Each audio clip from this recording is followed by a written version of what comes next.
Bonjour à tous, bienvenue sur ma chaîne. J'espère que vous allez bien. J'espère que vous êtes moins cernés que moi. C'est fou à quel point je suis cernée aujourd'hui. Bon, écoute, il y a des journées comme ça, c'est la vie. Alors, j'en profite pour souhaiter la bienvenue aux nouveaux abonnés. Merci de faire partie de ce groupe de femmes absolument extraordinaires. Aujourd'hui, j'avais envie de vous partager d'autres trucs quand on fait une transition au naturel, donc quand on y va de façon cold turkey.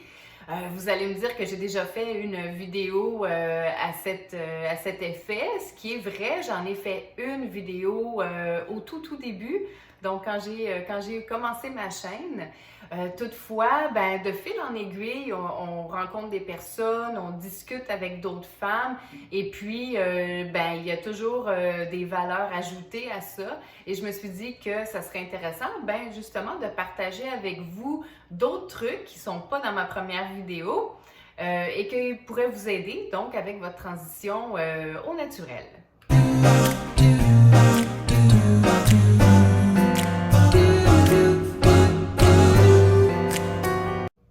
Parlant de valeur ajoutée, je vous transmets l'information qu'il existe maintenant un magazine numérique trimestriel qui s'intitule Tangled Silver Mag.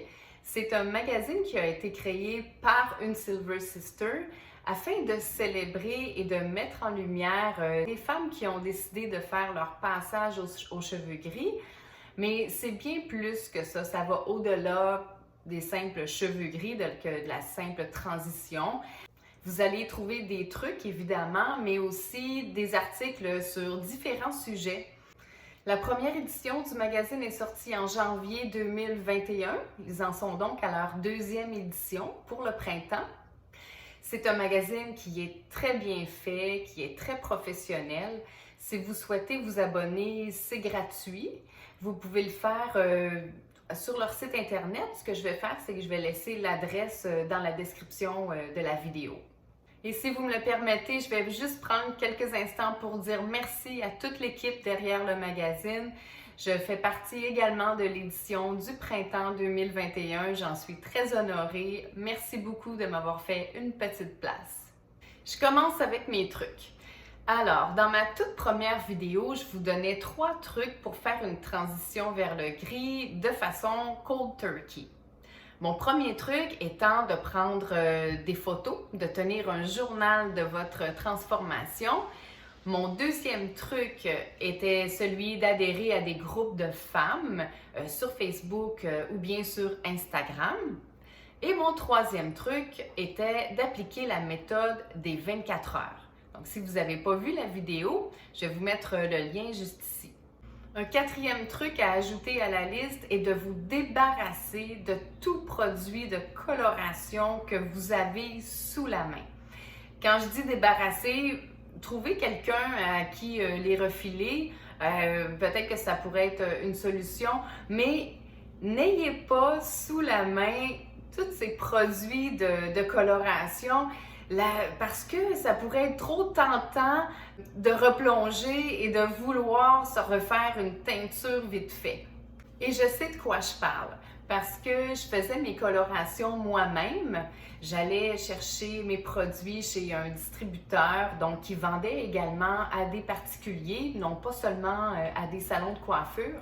J'avais tout en main pour retomber et faire des colorations rapidement. Donc, si vous avez encore des produits de coloration, il faut vous en débarrasser.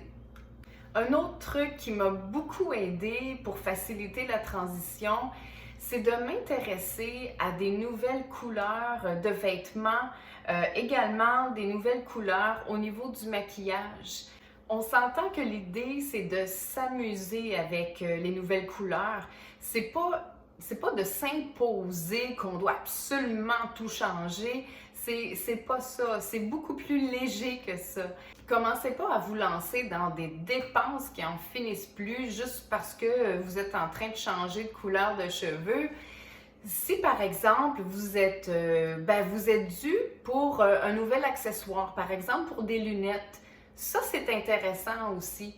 Il y a des couleurs de monture qui sont un peu plus vives, un peu plus éclatantes. Et ça se marie très bien avec le gris ou le blanc. Moi, j'ai eu ma première paire de lunettes cette année. Je me suis gâtée en y allant, pas avec quelque chose de très très cher, mais avec le rouge. Donc, je trouve que si je mets mes lunettes rouges, ça ressort, c'est très joli. Les lunettes, maintenant, c'est plutôt un bel accessoire. Donc, quand vous arrivez à une étape où vous devez soit acheter des nouvelles lunettes, acheter juste quelques petits morceaux pour votre garde-robe parce que c'est le printemps ou parce que l'hiver s'en vient, ben il y a un plaisir là-dedans que vous pouvez prendre à juste regarder, essayer des nouvelles couleurs. Donc ça aussi, c'est un truc, s'amuser avec les nouvelles couleurs de maquillage, de vêtements ou d'accessoires. Un autre truc est arrêtez de vous en faire. Plus facile à dire qu'à faire, mais honnêtement, changez votre focus. Si vous êtes constamment en train de penser à vos cheveux, toujours en train de les regarder, que vous trouvez que le processus est vraiment long, ben je vous comprends, hein? Si votre attention est toujours portée sur vos cheveux, c'est sûr que vous allez trouver ça 2 fois plus long. À quelque part, il faut essayer d'oublier qu'on est en train de faire une transition vers le gris. Je sais. Moi, au tout début, j'étais constamment devant le miroir. On aurait dit que je passais mon temps à regarder mes cheveux, à regarder la repousse, à essayer de voir, bon, est-ce que je suis de la même couleur partout? J'étais vraiment absorbée par ou fascinée, un des deux, ou peut-être les deux, par ma transition. Il a fallu à un certain point que je fasse, OK, il faut que j'arrête parce que mon attention est constamment sur mes cheveux, constamment sur ma transition. Et comme on sait qu'il y a des jours avec et des jours sans, ben si on est dans un jour sans, on regarde notre transition, puis là, on n'est pas contente, on trouve que ça va vraiment pas assez vite, mais il faut prendre un peu de recul vis-à-vis de notre transformation. À la limite, retournez voir les photos que vous avez prises, mon conseil numéro 1, pour voir le comparatif. Même si vous regardez vos cheveux 3, 4, 5 fois par jour, ben vous ne la verrez pas la différence. Et puis ça va vous décourager. Donc, changez votre focus et puis arrêtez de porter trop d'attention à vos cheveux gris. Je vous dis à bientôt pour une prochaine vidéo. Profitez des belles journées printanières. On se retrouve bientôt. Prenez soin de vous.